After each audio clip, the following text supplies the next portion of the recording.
Você sabia que proteínas não são apenas carnes, aquilo que a gente come? Eu sou o professor Marquinho, professor de Biologia, e venho aqui para conversar com vocês sobre as proteínas especiais chamadas enzimas.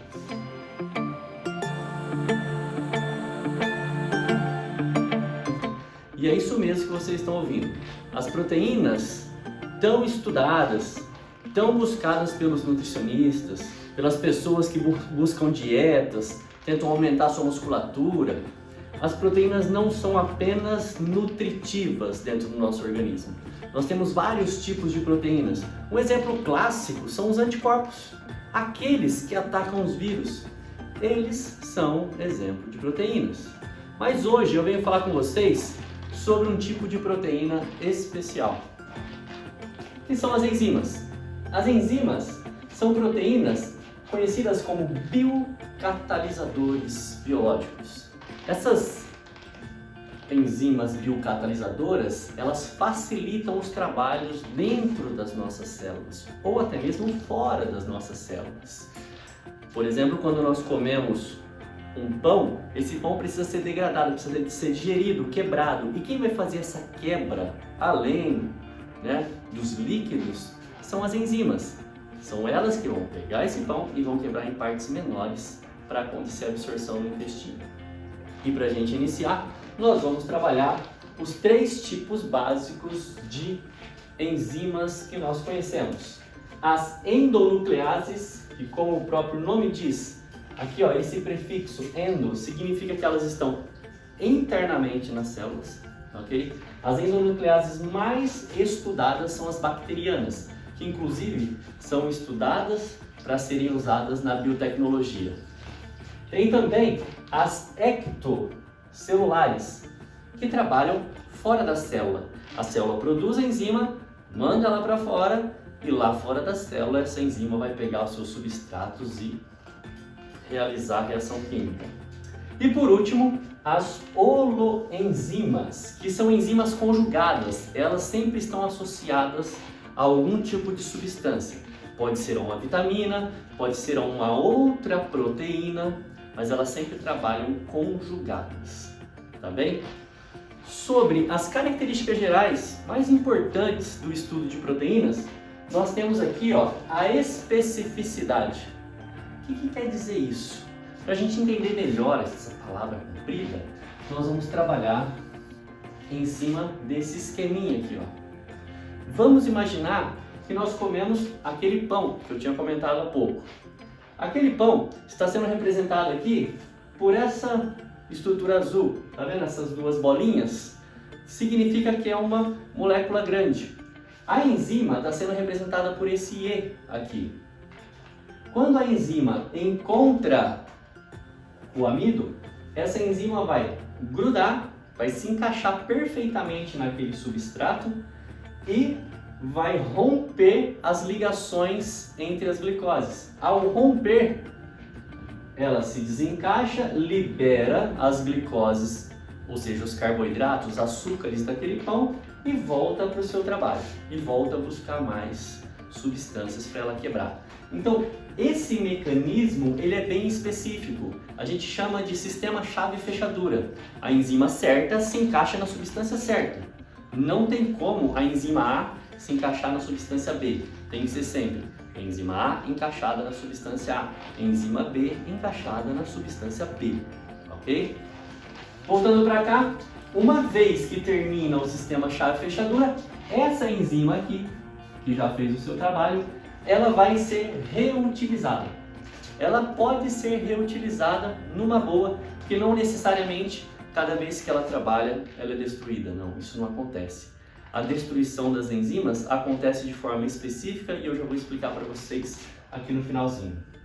Sobre a reversibilidade, existem enzimas que conseguem fazer o caminho de ida e o caminho de volta em uma reação química. Elas conseguem fazer os 2 tipos de reação, tanto degradação quanto construção, por exemplo. E a ação proporcional ao substrato é uma característica muito interessante. Eu gosto de usar bastante o exemplo da fotossíntese. Imagina a planta recebendo luz, fazendo fotossíntese, produzindo sua glicose, produzindo seu alimento. A gente tende a pensar assim, quanto mais luz eu jogar naquela planta, mais fotossíntese ela vai fazer, mais açúcar ela vai produzir. Não é bem assim. Quando as enzimas daquela planta estiverem todas ocupadas realizando o seu trabalho, não adianta você colocar mais luz, você jogar mais luz naquela planta, que ela não vai conseguir trabalhar. A ação ela vai ser proporcional ao substrato, quanto mais você joga luz, mais ela faz fotossíntese, até um certo ponto. Depois ela estabiliza o que a gente chama de ponto de saturação, tá bem? Então o gráfico, ele é um gráfico que a gente considera de estabilização, mantém uma constância, né, o trabalho dessa enzima. O trabalho enzimático se torna constante conforme todas as enzimas vão se ocupando. Então, de acordo com o tempo e a atividade enzimática, a linha de trabalho é constante da enzima. E aqui está o problema, aqui está o que pode parar o trabalho de uma enzima. As enzimas elas podem sofrer ação de pH diferente daquele que ela suporta ou de temperatura diferente daquela que ela suporta. As enzimas humanas elas trabalham aproximadamente a 36,6 graus Celsius. Se aumentar demais a temperatura do corpo, a tendência é que essas enzimas desmanchem. E esse desmanchar de enzima faz com que ela perca a sua atividade. Inclusive, esse desmanchar tem um nome que nós chamamos de desnaturação. Desnaturação. A desnaturação de enzima é quando a enzima perde sua função. Principalmente porque ela está trabalhando fora do pH adequado ou em uma temperatura muito elevada. O exemplo clássico que nós damos é da febre. Quando uma pessoa tem febre, o que acontece? A maior preocupação é que essa temperatura suba, fica acima dos 40 graus, próximo dos 44 graus. Se chegar aos 44 graus, as enzimas do nosso corpo vão degradar, a gente não vai conseguir respirar, nós não conseguiremos fazer digestão, então quer dizer, o corpo começa a parar. Por isso é perigoso a febre, né? E para a gente finalizar, toda enzima possui um nome e esse nome depende de uma regrinha bem simples. A gente analisa o substrato que ela consegue se ligar e acrescenta um sufixo ase. Por exemplo, o amido do pão, que eu estava falando lá em cima. O amido mais o sufixo ase. Então, a enzima responsável por digerir o amido é a amilase. A gente sempre usa dessa forma, tipo peptídeos, peptidases, DNA, DNase. As enzimas responsáveis sempre tem, que são ligadas, né, no substrato, sempre tem esse sufixo ase. Ok, pessoal? Então paramos por aqui.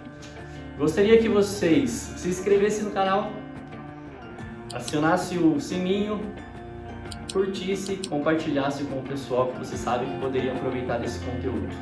Beijos e abraços e até a próxima.